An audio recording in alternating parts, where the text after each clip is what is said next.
माझ्याकडे शासनाने जर लक्ष नाही दिलं किंवा माझ्या जमिनीतलं पाणी किंवा काढलं नाही की माझ्या घराकडे नाही लक्ष दिलं, मी आत्महत्या केल्याची राहणार नाही मी नक्की एवढं शासनाने माझ्याकडे लक्ष द्यावं ही नम्र तुम्ही काहीच बोलू शकत नव्हता.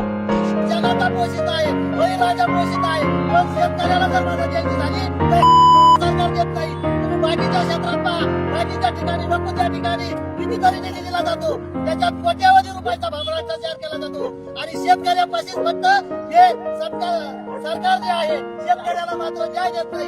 आज शेतकऱ्याला आमच्या शेतकरी माय बापाला न्याय मिळाला पाहिजे, मला दुष्काळ जाहीर झाला पाहिजे, नाहीतर यांनी खुर्च्या खाली गेल्या पाहिजे. मला दुष्काळ,